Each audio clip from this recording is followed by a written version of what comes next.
Welcome to Talking Giants presented by SeatGeek. I'm your host, Bobby Skinner, here with my co-host, Justin Pennick. And we got ourselves a Mailbag podcast. Justin, we knew it was going to happen, but it's official. Daniel Jones tore his ACL. It's going to lead into the first question. Tommy DeVito is going to be starting this Sunday. And it's like I haven't fully processed that he's going to come out the tunnel as QB1, which is kind of wild. Kind of wild. I haven't even thought about that yet, really. I haven't processed that. We'll process that on the preview pod Friday. Boom. Hey, Bobby Scary. Yeah, I mean, Giant season's over, but we're gonna talk about it.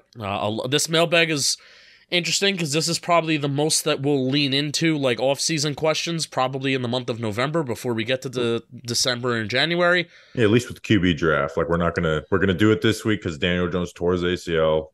The tank is on, but after that, we will do that stuff in the offseason. Yeah, but I'm good, man. I'm excited. I'm going to Penn State, Michigan, or I should say Michigan, Penn State this weekend. So I'm really excited to see that and hopefully see a good football game. There's a Penn State offensive lineman. I think he's a freshman who likes us. I'll find his name. Oh, really? And, nice. Yeah, please tell me. And see what his deal is. And then I wish it was Olu Fashanu, but I'm not going to get my hopes up on that one because the Giants are going to take a quarterback. That's going to lead into the first question. Justin, before we get into the episode, this episode was brought to us by some special people.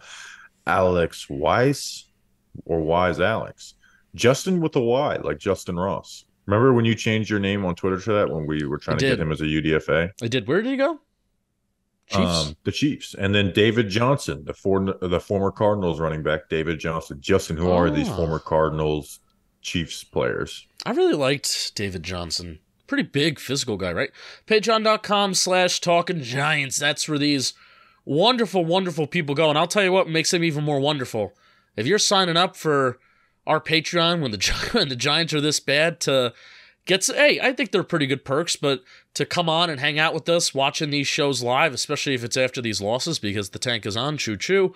Bobby Skinner will send you some stickers on the mail. Plus, there's some shirt raffles a couple times a month. Patreon.com/TalkGiants. Extra appreciate you for signing up when the team is so bad. Take it away, Steve.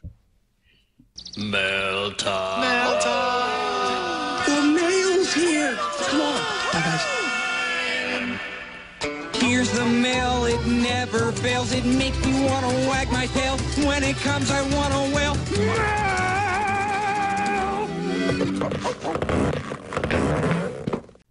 Thanks, Steve from Blues Clues.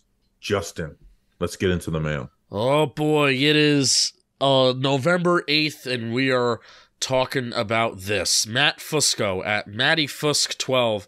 Is there any scenario where you see them passing on a QB with one of the two top ones there for our pick for, let's say, Marvin Harrison Jr. or a new tackle? Or do we see this as the time to move on from Jones? I'll even rephrase this question, maybe a little bit simpler.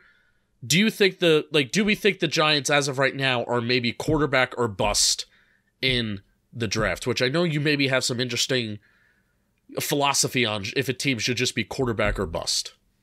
I do think they are, Justin, right? And again, we're not going to do this every mailbag for the rest of the year. So we're getting it in now off of, Daniel Jones is done. We're getting it in now. Here's why I think it is. Because I would be shocked if the Giants don't have a top 2 pick, right? And again, we haven't done our quarterback research, but it seems to be like the Caleb Williams, Drake May, right? And I've seen highlights of those guys, and I love both those highlights, but you can't judge a guy just off highlights. I think the Giants might get the first pick, and I would be shocked if they don't have a top 2 pick. Like the Cardinals are 1-8, the Panthers 1-7, and then us and the Bears are 2-7, and then the Patriots 2-7 too. But the Giants would be 4th. The Cardinals have been close to wins, and they are adding Kyler. Then they play the Falcons, Texans, and then they play the Texans are a good team, right? But they're not very talented, but they have C.J. Stroud. And then they play the Bears, who are, again, one of those teams in front of us. And there's some other beatable teams on them. Like if you ask who's going to win more games the rest of the year, Cardinals or Giants, most people would say Cardinals. The Panthers are in the worst division in football, and they play the Bears this Thursday night football. Then the Bears actually have some talent on that team, and Fields is capable of having these random good games that could possibly lead to wins, Justin. So I think they're going to have a top 2 pick, and I honestly think even if they ended up with the 4th or 3rd, they would trade up with the Panthers, right? Who are probably the one team that has like the just as much capable as the Giants to have the worst record going forward. They have Bryce Young. Unless they were to just decide to pull a Cardinals, I could see the Giants trading up for that, because this contract was kind of built like the contract was set up with a possible upgrade in mind, whether it was trading up or being like seventh and eighth with the QB you believe in. We didn't think it happened this year, but that's the way the Daniel Jones's contract was set up. So I do. And again, we're not just talking QB because Daniel Jones tore his ACL. We're talking quarterback because Daniel Jones tore his ACL, had a neck injury, and put together his worst film in the NFL in 5 years. And it's like it seems all but inevitable. Yes. Now, QB or bust? No. If you can't trade, if you're third and you can't trade up into the top two and you don't see the other guys as being worth the third pick, then no. But I think the Giants are going to be in a situation where it is QB or bust. What do you think they do at backup quarterback next year? Daniel Jones. But he's not going to be ready for week 1. Yeah, he will. Most ACL guys have been back. Yeah. Kyler was the only one who hasn't. That was week 14. You look at all the other guys at the similar timeline, they're back week 1. Because I was even thinking about that today. Jones is on the roster. All right, so Jones is on the roster for next year. But I was thinking about if he wasn't cleared for week 1, let's just say he has to miss the first. They put him on IR, or they put him on PUP, and he misses the first 4 weeks of the season. I was even thinking about, well, what would they do at backup quarterback? Because then maybe does that decide what they do in free agency? Will that decide and help give a hint on what they're going to be doing in the draft? Well, they can still go sign a Colt McCoy type backup, right? Yeah. Like they have in the past. And for Joe Shane's point of view on this, and not just Giants fans, you're not going to get in this spot too often. And if you do, your job's going to be in jeopardy, right? Compared to in this moment, coming off of year 2, a lot of injuries, some fluky things. Your quarterback, again, putting together his worst film on the first year of a $160 million contract. Like, if you're Joe Shane and Brian Dable, that is part of the thought process. Like, we are not going to be in this range to where we most likely won't have to trade it for a quarterback that we'd be really excited about. And if we are, they're going to be calling for us to be fired. And it'll be legitimate and not just noise. Because right now it's just noise. There's no chance these guys are being fired this offseason. And I think there's very little to be after a third. But I think contributing to being fired at the third would be sticking with Daniel Jones and it being bad again. So also, like, it seems like everyone is kind of with this, right? Like I listened to a clip from Banks and Papa, right? Where Papa just like quietly says, like, yeah, they'll probably take a quarterback in the draft. And again, that's just an opinion from him, but he doesn't say that opinion unless it's if there's a in the building, like, no, we're moving forward with maybe Daniel. An informed opinion. Yeah, and I'm not saying that's like Joe Shane told him, but like, you get the vibe from the building from those guys. Yeah. So I do think the Giants are in QB or bust unless they miraculously win like a couple more games, which I do not see happening. Yeah, and we know how much Joe Shane really values the time that he spends in person with schools and in person with guys. The top 40 visits are going to be really key and really huge. They're going to visit with everybody. But look at the schools that he's gone to this year. How many times has he seen USC? Has he been to UNC a couple times this year? Bet you he has. It's like he's going I feel like every Saturday I'm seeing something on Twitter of Joe Shane on a sideline for a school that has like a top QB and Joe Shane's there. And again, I'm not like, if we get a quarterback who ends up being amazing, obviously you're happy, but like, I'm not like, it sucks that the Giants are in this situation too, where after year 1 of this contract, you're in this situation where we kind of envision maybe after the third year, you're looking to upgrade and trade up, but you've put together a solid team and a good landing spot for the quarterback, and DJ's good, but you want to make an upgrade, right? Like the Kansas City Chiefs did, or the Buffalo Bills did. But that's just not the case right now. You have a team that is injured.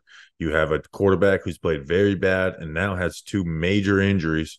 And you're in this spot. So you're drafting a quarterback, even if these quarterbacks are great, like The team building is far from over for this team, but that's obviously the most important piece. And you're not going to get very many opportunities to be at the top like this, or to be at the top and not have to give up not have to give up trades or draft picks and trades to go get that guy.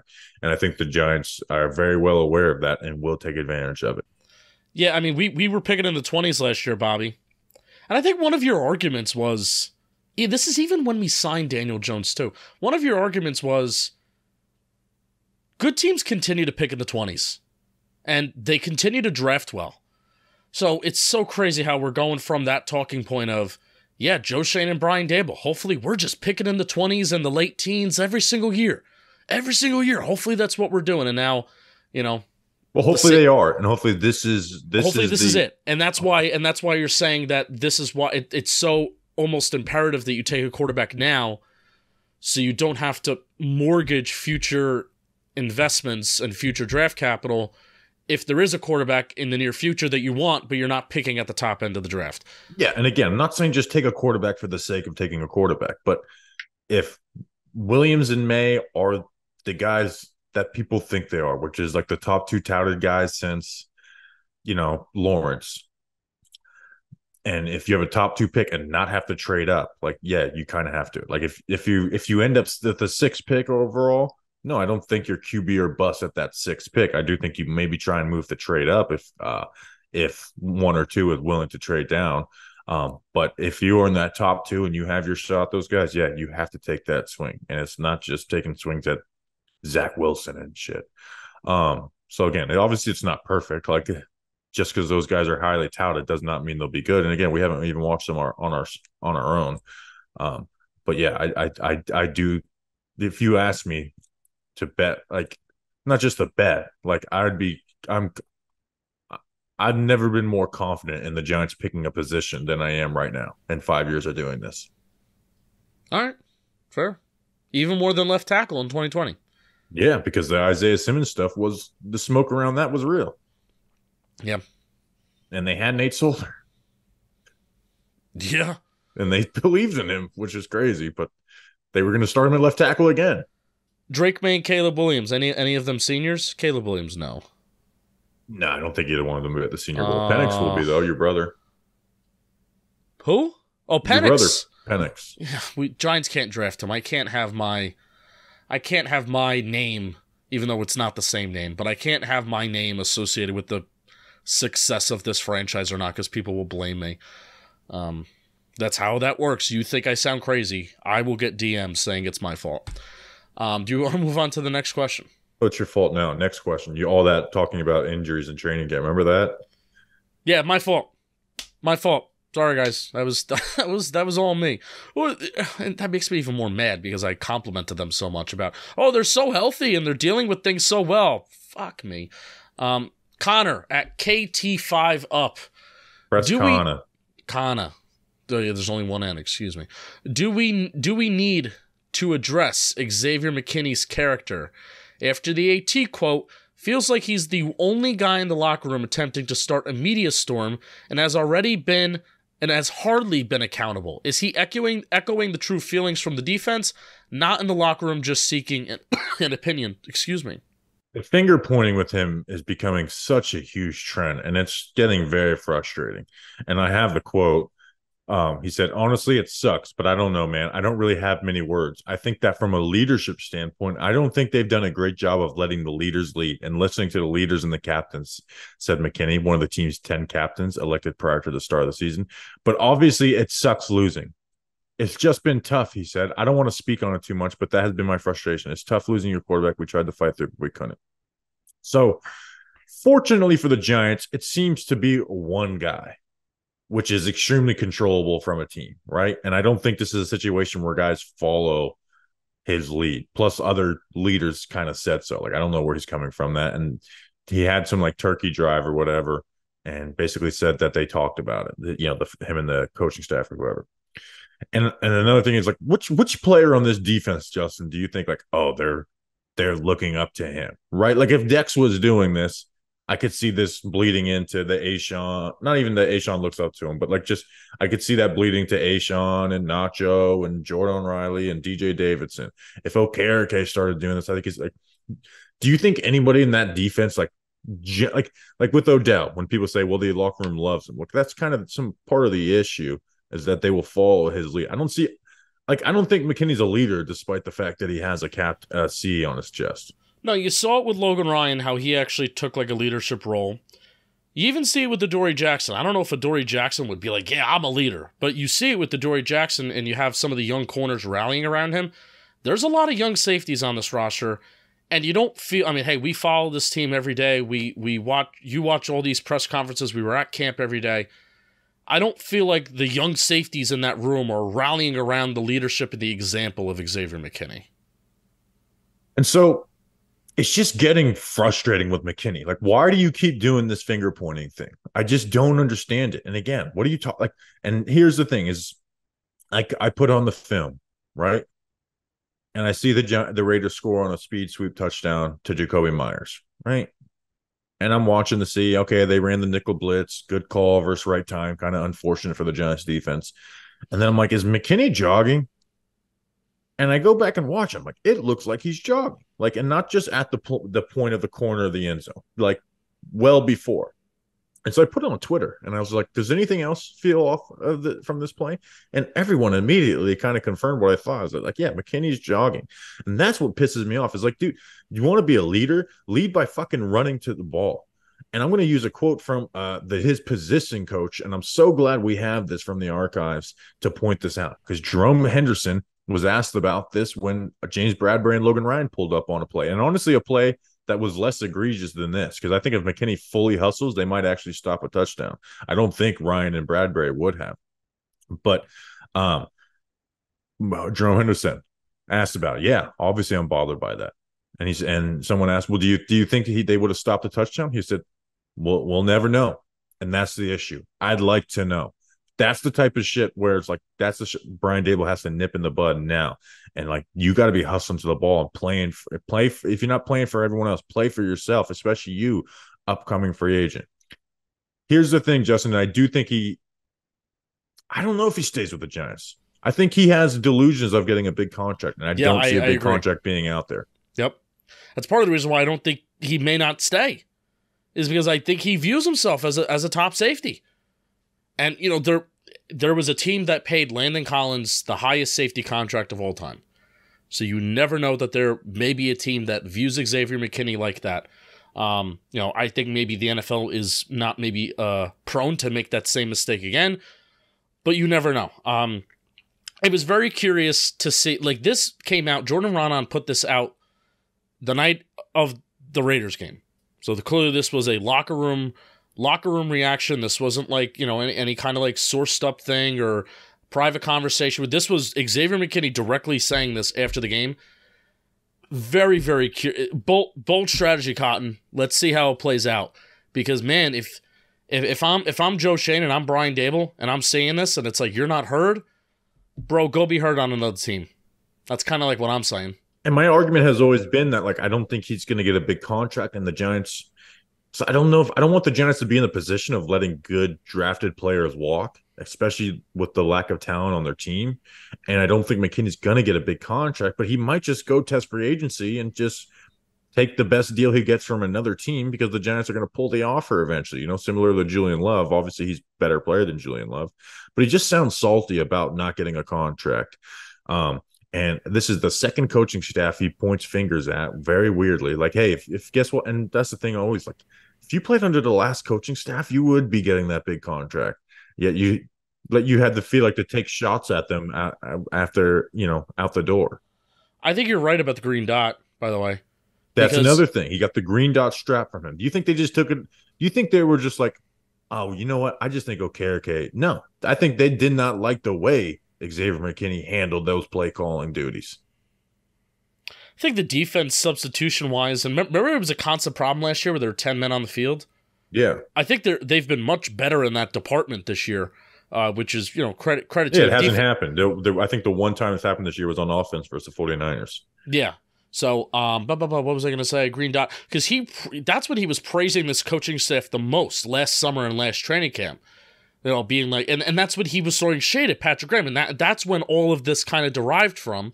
When they gave him the green dot, I guess he liked that responsibility. He thought that having the green dot is that sign and badge of leadership, and it was taken away from him. And now the finger pointing and shade at this coaching staff has started. And again, I don't think it's out of control. No, right? no. Like, this isn't some like, oh, this guy's out of control type of thing. But it's just bad signs, right? And we always, like, every time we talk about a guy, it's like, oh, well, this incident's not bad. But little things lead into big things. And then eventually the big thing does come, right? And we didn't mention the ATV accident during the bye week. So that's one thing that's for sure. He's not a leader at all. But you can still have him on your team and not need him as a leader.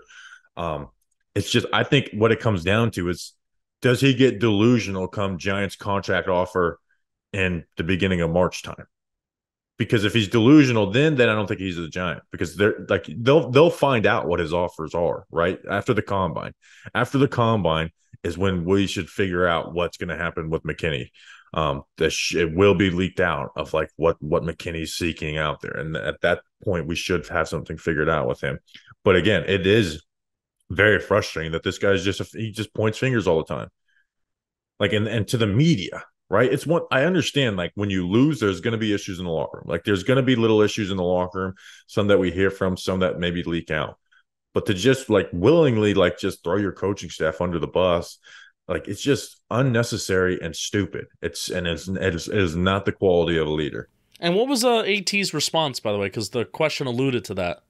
I don't have the direct quote from it, but basically, like, yeah, I don't know where he's coming from with that, but we feel good about it. And like, they have their captains meetings on Fridays. It's, again, and I get maybe some of his frustration, which is funny because he bitched about the last coaching staff, is he's kind of a box safety in this scheme right now. He's a good box safety, but like, that's where if you say, where do Xavier McKinney's good plays come from? It's from playing box safety. And that's not really the full-time role that he's going to be the best version of Xavier McKinney in. But it's also really hard, Bobby. It's really hard to be Ed Reed, or even let's stop with that comparison. It's really hard to be Xavier McKinney in 2021 in a single high safety cover one scheme. It's really hard, man. Yes.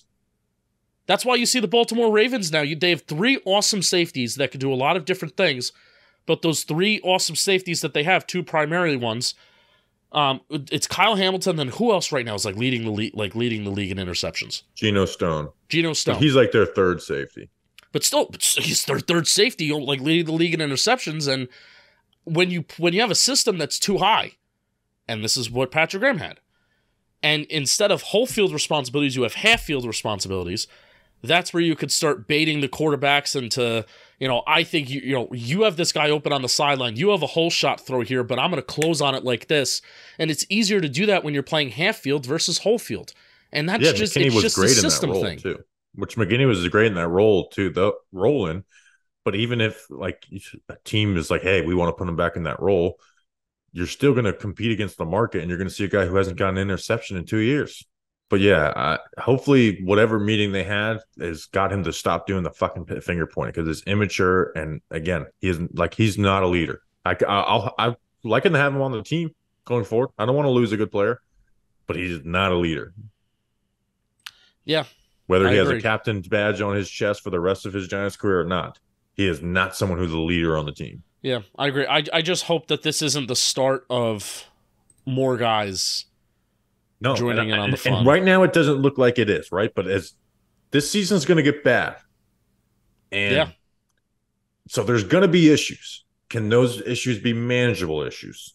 Are those issues that go away once you have your exit interviews and you move on to the next season? Because there's going to be issues. Are they going to be Ben McAdoo type issues? Yeah. This is why it's a good thing you have a lot of guys on 1-year deals, I guess. Probably like a quarter of the roster, half the roster's on a 1-year deal. The Funk Junior _Giants. If you had the first overall pick and have the choice between Caleb Williams, Drake May, and an ad read, who would you want? I'd always pick an ad read.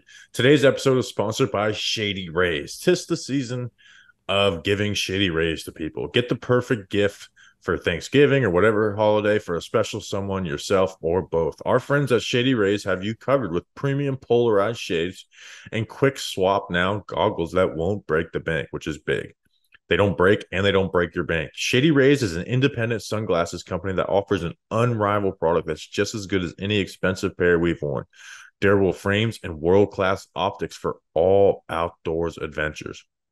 And if you're into winter sports, their quick swap snow lenses move effortlessly between full sun to low light environments. Now, that's not big for me because I'm in Florida. So that's not my thing. But all you northerners, you're going to need it. That's not all. Shady Rays offers the most insane protection in all of eyewear. Every pair of sunglasses is backed by lost and broken replacements. You can say, oh, I've heard that one before, right? It's different. It's different with these Shady Rays. They're not shady about their business. They're shady about their rays. Ray, if you listen or break your pair, even on day one, they will send you a brand new pair. No questions asked. They're not going to ask you any questions. They're not going to ask you for your number, what your favorite color is, anything. They're just going to say, here you go. Here's your Shady Rays. They will send you a brand new pair. No questions asked. Wear your Shady Rays with confidence because they have you back. They have your back long after your purchase. And again, like sunglasses are one of those things. You don't realize how important it is to have a good pair until you lose a good pair. Shady Rays make sure you never have to worry about that again. And you're once you find the right pair of sunglasses, that's it. Exclusively for our listeners, Shady Rays is giving out a very great deal for the season. Go to shadyrays.com and use code GIANTS for 50% off 2+ pairs of polarized sunglasses. Try for yourself the shades rated 5 stars by over 250,000 people. That's almost as many people that listen to Talking Giants. You'll be glad you did. Bobby Skinner, next question. So Peter Moylan and Chris Rose in some Shady Rays today, and oh boy, looking pretty good as always. Gene Pod at Gene Pod. What would it take for Kafka's job security to come into question? Will Dable look for an offensive scapegoat if his job is on the line this year? I guess, not next year. Yeah, this year. I would like, because there honestly hasn't been very much fire Kafka or Dable stuff, and rightfully so, but there's always going to be a little. But I would like to challenge the people who would like to fire Kafka. Give me, outside of them being bad and like they're being the number 32 offense, right? Which I know sounds really fucking stupid to say out loud, right? But talk to me about what happens on the field and tell me what reason like that Kafka's a bad offensive coordinator and why that's a fireable offense. Again, I guess that you could, if you want to just say, hey, they're the 32nd offense and that's fireable offense, I can't argue that. But QB and O-line play has severely hampered them. O-line from the standpoint that they were having to run quick game and teams were biting on their quick game, right? And they've changed from that. Plus the bad run game. Like the Giants finally had a good rushing game versus the Raiders and their quarterback got injured. The QBs from missing plays, chances, shots, etc. Like, go watch it. They run good passing concepts. They adjust and build off of these passing concepts. They throw tendency breakers. They have good game plans for teams. They're not stubborn in their ways. There's obviously things you want to be better in, right? Like, but I don't think it's if we had this OC, it would be this much better. I just don't see that. There's personnel issues, man. There's personnel issues, and there's the fact, that they had teams jumping on what they do, and when they tried to adjust, those opportunities were not taken advantage of. And they asked their $40 million quarterback this year to try and run a more modern, explosive offense, and he couldn't do it. So that I won't fault them for trying that. I'm going to say something that may be controversial. I think Jason Garrett was granted more of an opportunity and more of a chance after 2020, where he should have been fired heading into 2021, than Mike Kafka. The bar of patience was so much higher for a terrible offensive coordinator that ruined Daniel Jones's rookie contract and that window than a guy who I think has been an advantage for the Giants and Mike Kafka. Do you agree or disagree? Well, yeah, last year they had a top, like last year their offense was better than over half the league, right? And with Garrett, it was 31st and 32nd, or 31st and 31st. Now they're 32nd right now, but again, we had real reasons of watching on tape. This is why Garrett sucks. This is why. This is why. This is why. And again, look at other analysts around the league. Like back then, everyone was talking about the issues of Jason Garrett. There was no like NFL analyst who was defending Jason Garrett. Is there anyone who's like attacking Brian Dable and Mike Kafka for the way they call their offense? No. There's none, because you go and watch film and you're like, this is good stuff. Sometimes the offensive line is screwing it. Sometimes the quarterback is screwing it. You know, they've had 4 interceptions or 5 interceptions this year, 4 or 5 interceptions this year that have popped off of guys' hands or chests. You know, their run game, like their offensive line was putrid, like unworkable for like the first 4 games of the year. And then when there was opportunities in those games, DJ wasn't hitting them. And as the offensive line has gotten better, like the quarterback play hasn't been very good, you know, outside of Tyrod Taylor versus you know, Buffalo and Washington. But those, you know, and so yeah, it is really bad right now. And I am surprised that with all this stuff that is this bad. But to me, it's like every issue with this offense to me stems from personnel and not from coaching decisions. For the most part, there's always going to be things here or there, but for the most part, like their issues to me are personnel.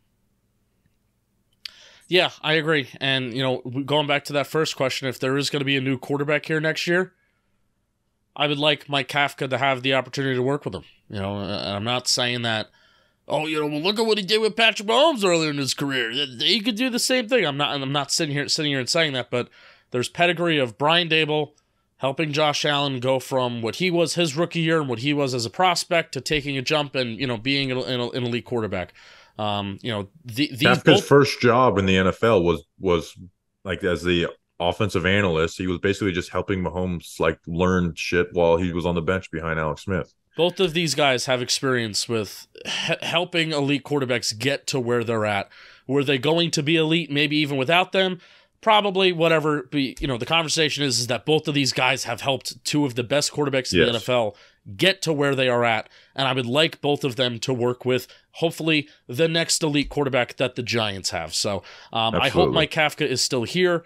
Do you think that he's going to take a college job? Like, are you pretty certain of that? I'm not certain, but like all the signs point to Northwestern. Like he started tweeting. Now he's not tweeting now, obviously, but started trying to grow a social presence. Like opened up his first press conference of the offseason saying, like, you know, I have all the respect for Northwestern and Pat Fitzgerald when nobody was going to ask him about that. If they were, no one would have thought about it. But he opened up his press. Like, I just have this. It's not sourced up at all. But I just have a feeling he's going to go to Northwestern. Hasn't tweeted since September 8th. Makes sense. September 11th, September 10th was the first game? Yeah. Yeah, makes sense. Mike Kafka PR tour ended. Next question. Now it's just stay quiet. Go to Northwestern in peace. No, I would like him to stay here. I hope Mike Kafka and Brian Dable stay together for sure. Greg Burgoyne at Greg_Burgoyne. What changed about the defense against the Raiders versus the great performances they've had in the few weeks prior? Did something change / should there be concern for the defense going forward? I wanted to do this one quick because there was some good film takeaways, and I know the film review will be the least viewed content we put out this week. Here's what changed. They bracketed Devontae Adams. Like we talked about, like Wink doesn't like to bracket guys. Will he bracket Devontae Adams? They like gave some true double teams to him, which left Deonte Banks on an island. And Deonte Banks had his worst game of the season where he got beat in man a couple of times. He's made mistakes in zone, just had his worst game of the year. The run defense was not very good to start. It got way better as the game went along. Like I put out A'Shawn Robinson, like in the second half, Justin was like, in the first half, he wasn't playing very well. The second half, he was like playing really well. And I was like, let me see what the rushing totals were in the second half. And they had 12 yards on 13 carries. But the cornerbacks were bad in the run game. That's a consistent. And there's also like small little stuff like that Hunter Renfrow throw over the middle where it's like, why is no one covering the middle of the field on this zone coverage? Why? That was Nacho was supposed to drop back, right? And like cut off that middle thing, like on their fire zones. And Boogie Basham literally stops him from doing it. He gets in his way and stops him from getting out. And then Aiden O'Connell just hits a quick throw to Hunter Renfrow. And you're like wondering who the hell's supposed to be there. Nacho would have been able to get out there and you like not. Yes, because because they got a free rusher, and all Nacho was supposed to do is just be in that window of a quick slant to Renfrow, and he was. Okay. Like I think I absolutely now maybe he makes a good throw because a throw is still there to be made, but Okereke is hitting him as he makes the throw. But there's no one covering him. Got it. Right. Where if Nacho's in that window, it may stop him from even looking at it. Which like that's the reason to run those defenses is to get free rushers and get rid of quick throws for them. Are you concerned about the run? Do we have a run defense question and without Leo question? I don't know, but I'm not overly concerned. Like there is a drop off without Leonard Williams, but I thought they got better as the game went along. As the corners again are an issue in the run defense, which we knew about that. We knew the corners and haven't just been being able to consistent setting the edge, right? Like where Kayvon had a couple really good plays on the edge. He also had one play where he tried to sidestep the pulling guard, and that leads to a big run. He had one where they pull the tight end across and he kind of goes to go inside of him and they just bounce it outside. So being cornerbacks get off a block challenge impossible. And Kayvon and their edge guys set a consistent edge. We don't need you to be, making Miles get just set a consistent edge and they will stop the run. As long as Ashawn doesn't get bullied. Yeah. And he's a good player. It's a little frustrating. I know Cordell Davidson got bullied too. Sorry. DJ, that's another thing. It was DJ Davidson. He looked really bad. I don't think he's very good. No, he's not. He's not. So I think Jordan Riley's better than him, but that's a minor point. But you don't get to take Leonard Williams off the field and put on Ashawn now. Now you get to take Ashawn off the field and put on DJ Davidson. Right. And it's more than just a couple of reps here or there and 3D line sets. So right. It's a little about the corners. It's disappointing that Adoree isn't as good against the run as he has been in years past. It's also disappointing. I know Cordell Flott's light. I remember that being a strength of his in the SEC. Just kind of being aggressive, getting his nose involved in stuff. And you just can't get off blocks, though. Yeah, and for Banks, was that... Do you remember, what was the draft? No, he's bad. Profile? And people got mad at me because he, didn't miss tackles. It's like, oh, you're just saying he's bad in run defense, doesn't miss tackles? Yeah, he doesn't get off blocks. Okay. All right, got to be a priority this offseason when Adoree's probably not back. Look for another corner that's a little bit more physical that can get off blocks. Dude, find your Teron Johnson, right? Your nickel corner who's a linebacker. Those guys are so valuable, and they're just not looked at that way by the average fan. Isaiah Simmons. We're going to talk about Evan Neal. Shane asks, do you think a new offensive line coach would be able to help Evan Neal and the rest of the young offensive line at this point? I know an in-season firing wouldn't make an immediate impact. I just worry about the damage. It could be too deep at this point. The injuries are becoming just as much as an issue as Evan Neal's play right now. Because he held up halfway decently versus Matt Crosby. Right? He had bad reps, but he didn't have these games that he had last year or in the beginning of this season. And you see technical improvement. I still worry that he just does not have fast enough feet to do it in the NFL consistently. But you do see improvement. But now again, he sprained his other ankle and he's probably going to miss games. It was very funny reading the quote. It was the quote of, it's I have the same feeling, except now it's just in the other foot. Oh, great. Kind of a funny quote came after the game. Yes, he just can't string games together to build off of his growth or build off of his struggles and grow from his struggles that are still there. But the main part of the question is, I think Bobby Johnson's a bad coach. It seems all the player growth from these guys comes from outside the building, right? Pugh's got the good technique. Thomas has good technique. Bredesen, was banished in camp and then finally just made his way to a starter. Neal, I haven't seen much in-season growth from Neal. It's there's some little things here or there. Glowinski has gotten worse. Yeah, so Tyree Phillips left for a couple weeks and then looked better. Mm-hmm. So I do think a better. Now it doesn't mean it's going to take this group, but you still got to invest a lot in it. But I'm getting the ankle thing is not the injury with Neal isn't just frustrating because he's not being able to grow. It's because like I want to just be able to say like let's move this guy to guard at some point if that's a reasonable decision to be made, and now he just keeps missing games. I'm actually ready to say, since the season is so lost, and I honestly didn't foresee the season being this lost and being like top 3 pick territory. I do think that there is a chance that they maybe move him to guard for the last 1 or 2 games of the year. That's a tough switch to make in season, but I don't see them doing that, even though I would like to see it because it's like you got to have more of a plan of attack in year 3 than just hopefully he's good. I'm more open to it now than what I was a couple weeks ago. A couple weeks ago, I was like, no, not happening. No, not going to happen. But now it's like, especially now with the ankle injury too. He's going to come back from the ankle injury. You're going to ask him to play guard? Probably not. Just a freaking mess. It's unbelievable. 7th overall pick. All blue at All Blue Giants. During the Giants' post-game press conference, Brian Daboll was asked an abundance of questions on DJ's status. We obviously know now what his status is, but Daboll added a comment that should be talked about more in the Giants community. He said to read an ad, and Bobby Skinner, this show is sponsored by BetterHelp. This time of year could be a lot. It's natural to feel some sadness or anxiety about it. The holidays are coming up. There's a lot of gifts that you got to get for people. I get it. But adding something new and positive to your life can counteract some of those feelings, hey, including this football team. And therapy could be a bright spot amid all of the stress and change, something to look forward to make you feel grounded and to give you the tools to manage everything you got going on. And if you're thinking of starting therapy, I want you to give BetterHelp a try. It's entirely online. It's designed to be convenient, flexible, and suited to your schedule. Just fill out a brief questionnaire to get matched with a licensed therapist and switch therapists anytime for no additional charge. Find your bright spot this season with BetterHelp. Visit BetterHelp.com/TalkinGiants today to get 10% off your first month. That's BetterHelp, HELP.com/TalkinGiants. Bobby Skinner, you'll be glad you did. Now we have 2 questions I'm going to ask back to back together.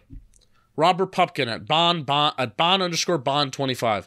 How much of Micah McFadden's development can be attributed to Bobby Okereke's arrival? Where can he continue to improve, and is his level of play sustainable? Although it's a lost season, it's encouraging to come out of it with a quality linebacker duo. And then Ed Buetti at Ed_Buetti. Name some encouraging growth and development we see now and for the future. For example, the emergence of Micah McFadden and Bobby Okereke, with Isaiah Simmons getting acclimated, Hyatt, JMS, secondary competition, to name a few. That was a great ad you read. Thank you. McFadden is playing so fast and free, right? I want to talk about like young guys, but McFadden, man, like he looks really good. Now, I think it's helping a lot to play behind Dex one, where Dex is just going to command double teams and allows you to run free. But Okereke, and this was when someone asked, like, takes you're most proud of, I was like, I think McFadden's going to look like a better – I didn't think he looked this good, but look better next to a good Mike linebacker. And Okereke just allows him to play fast, aggressive, because Okereke has to, like, slow play the run a little bit more, has to have more coverage responsibility, where his skill set is being fast, downhill, flexible, agile, and aggressive. And McFadden he's got a confidence to him now that he kind of lost at the end of last season. Because remember, his best game last year was what? The Seahawks, when he got inserted into like the starting lineup. I think he lost his confidence and was reading slow. Now he's going fast downhill, and he's becoming a playmaker for the Giants, even though he's not like a physically imposing player. Yeah, I totally agree. And I think it's made the run defense better. He's even been good as a pass rusher too, where it's not like he's putting up these awesome numbers, but you know, there are some games where we're walking away with, I think it was this week against the Raiders, where Micah McFadden has a QB hit, the lone QB hit in the game. So he's been a plus in that department as well. Both Bobby Okereke and Micah McFadden are good as pass rushers. I put that play on the film review because Flott got killed on this play, right? And if McFadden has a great pass rush rep versus Josh Jacobs, kills him and hits him and makes O'Connell throw the ball in the dirt. So it wasn't just like a free rusher timing thing, schemed up thing. He just beat his guy cleanly. And if you're like I talked about, like from the Raiders' point of view, where you're in your film room saying like, you got to fucking hold up in protection, Jacobs, because you just stopped an explosive play. But McFadden is the guy on the other side making that play. So a lot of times linebacker, quarterback hits and pressures are scheme driven. This was not one, and that's the type of stuff that showed up in Indiana for Micah McFadden. And again, he stopped a big play because of his pass rush ability this past game. He had great plays for tackles for a loss, and in the run game too. He's really playing very, very well. Other parts of this question, I want to see Jalen Hyatt become a little more part of the progressions instead of just being an alert, which is kind of what he is, where it's like he's like the biggest alert in the NFL, where it's like anytime you get that opportunity to get him maybe one-on-one, they're taking it. But get him more part of the progressions, and I think it's, you could see his speed flash a little more. Like, I'm not saying you got to give him anything crazy, like running comeback routes or anything, but slants, a little options where he can turn it into a curl, stuff like that. Give him some more of the basics of the route tree as you let him grow. That's going to be tough to see. I feel like with the quarterbacks we're going to be running out there for the remainder of the year. I mean, DeVito hit him for a slant. Yeah. Right? Again, I'm not saying it's going to be bad. And then JMS, I want to see more consistency, right? Like, he has a handful of bad reps per game. And it's like you see really good reps, but I want to see him be more consistent. I want him to be a center who we look back at the end of the year and it's like, yeah, he gave up like 8 pressures and 1 hit on the whole season, which is very doable at the center position if you're one of the best in the league. Yeah. Obviously, he's a rookie, so you have grace, but he does have a handful of bad reps in a game. It's also crazy how this offense really does depend on Daniel Bellinger being on the field too. In a way, even though probably the skill position player that will touch the ball the least amount, yet this offense is so. Offense sometimes will look inoperable when he's not on the field, and when he's on the field, it just opens things up for what they want to do. And it's not when he's getting the ball; it's just his blocking ability unlocks what you could do in the pass game, and I feel like it unlocks a lot what you can do in the running game as well. And like, yeah, in the running game, obviously, like he was really good versus the Raiders. He had and he does his receiving role right? Like that little sit route that Daniel Jones hit him on the 3rd and 10, where he fought and almost got a first down. Like, that's a good route that he runs. And then, I might want to look this up right now. They ran that little sail, that 3-level concept. DeVito hit him on the corner route, and that might be the deepest catch he's ever had in the NFL. So like, he does his receiving role well. Obviously, he's not like this threat, but like, and what he's asked to do, he does it fairly well. Like, they know what his limitations are. And again, he's a young player who should be ascending too. So like, yeah, Bellinger, because of Darren Waller being on the roster, has not gotten a ton of opportunities to shine. I also really love Jason Pinnock. He's on the roster next year. $1 million. Ka-ching. Ready for the next question? Yeah, read it slow because I do want to see if that was his deepest catch. Okay. Next question is coming from Big Blue VCR. Big Blue VCR. I owe Big Blue VCR a shirt. First time, long time. Have we heard anything about Eric Gray coming off IR? I think he would be eligible soon. What are your thoughts on getting him more carries as the season moves along to see if he could be a real option at running back if Saquon is not back in 2024? I'll start this first. This question doesn't even make me think about Eric Gray. This question makes me think about why in the world would Saquon Barkley want to continue to take hits and probably have games and probably have some games at the end of the season where he's going to get 20, 25 carries and possibly get hurt when it's totally pointless and he's on another contract year? That's my question. I'm not able to find that stat out. So this is actually a good question, right? Because people are like, oh, well, you want to shut down this guy? I'm like, no, you don't really shut down guys unless they're dealing with an injury. That just doesn't happen. But here's the thing. Like you said, it's not really specific. Eric Gray's got 2 more weeks on IR, and he's not even a guarantee to be back. But I do want to talk about this now. You can't run Saquon into the ground like the rest of the season, and you're going to need a heavy running attack. So you're going to have to split up those carries. Like, running Saquon into the ground would be bad for all parties involved in this, right? Like, if you want to re-sign him, you're just putting unneeded wear and tear on him. If you're Saquon, it's like, no, like, you're gonna give me fucking 20 plus carries a game while we're down by 15 points. Like, that is where, like, so we talked about like losing the locker room shit, right? That is one player right there that he wouldn't, Saquon wouldn't go point fingers in the media and stuff, but you could see him being down and like that seeping out, right? And not even like like him being like conniving, just being down and out because hey, they're giving him 25 carries behind a bad O line, and they're losing games by 25 points, and they're still just handing me the ball because I'm the only thing. That's where like his frustration, his natural and deserved frustration, could seep into the rest of the team. Like you can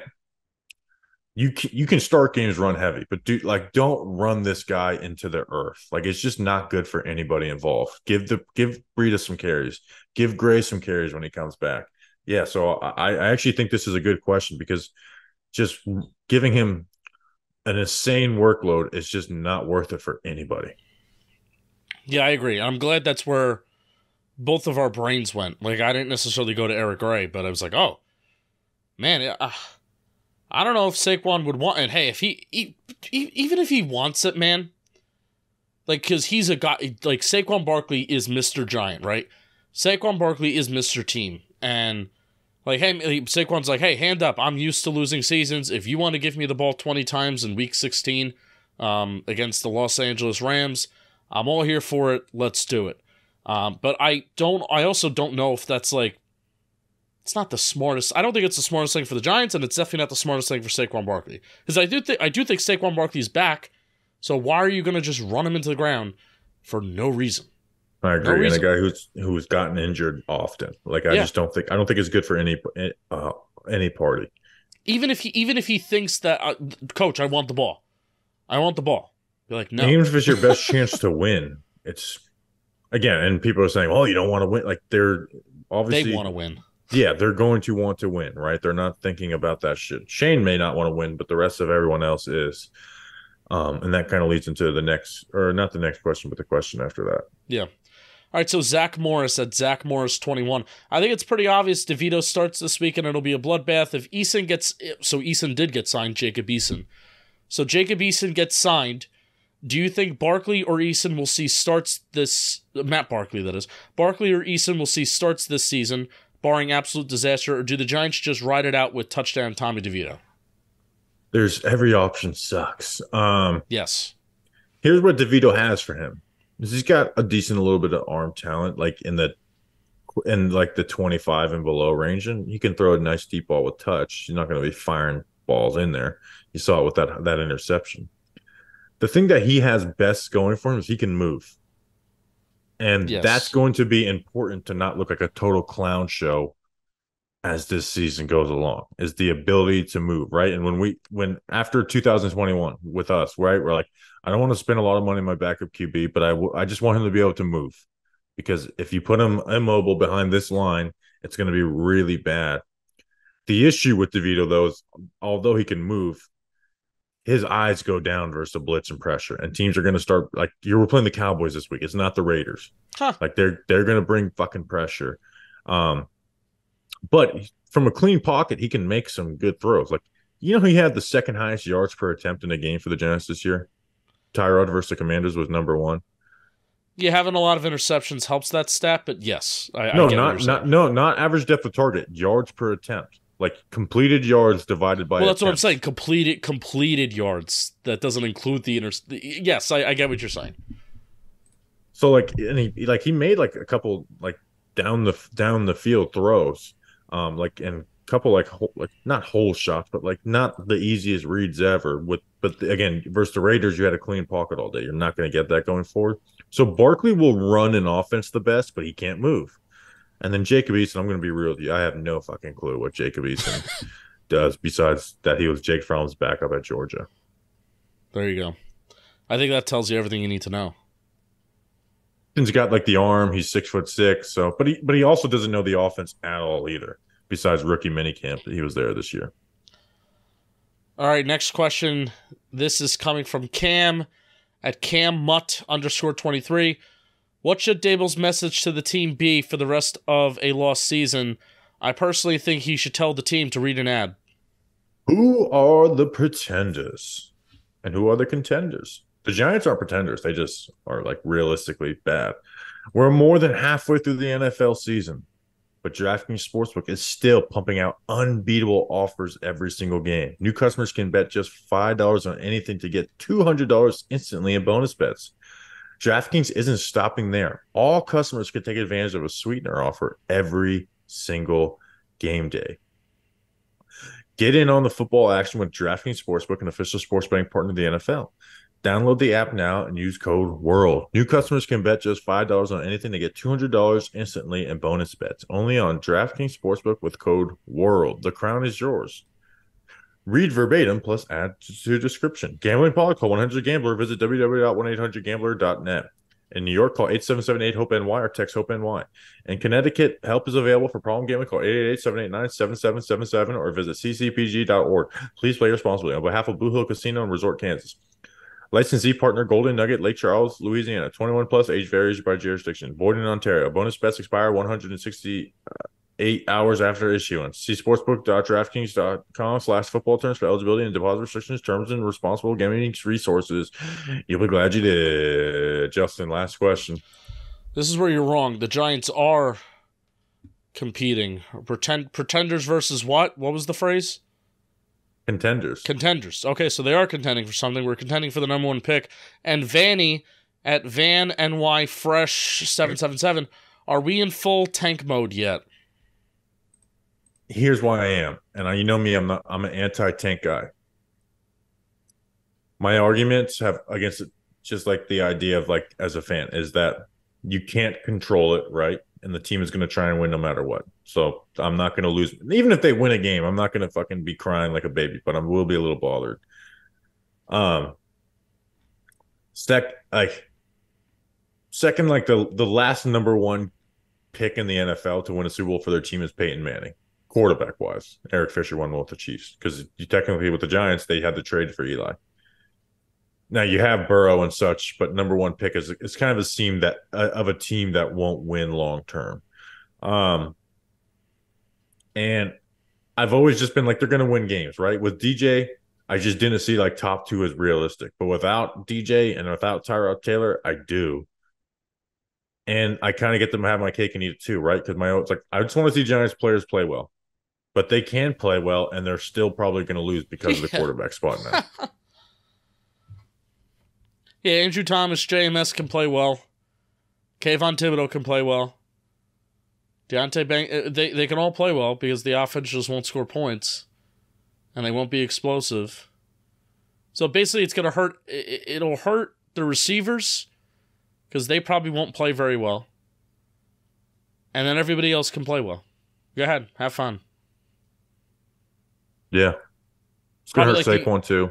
Saquon will play but well. we know Saquon's really good too, so it's not. Saquon has played his best on losing teams, so, and that just tells you the value of a running back.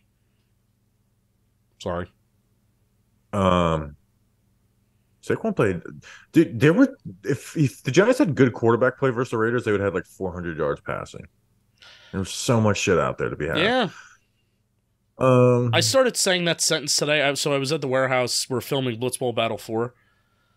I said that sentence today at the warehouse, and I'm like, just stop. Like, this person that you're saying, I don't even know who I was saying it to. They don't care. It might have been Trevor Plouffe. Like, what? Stop.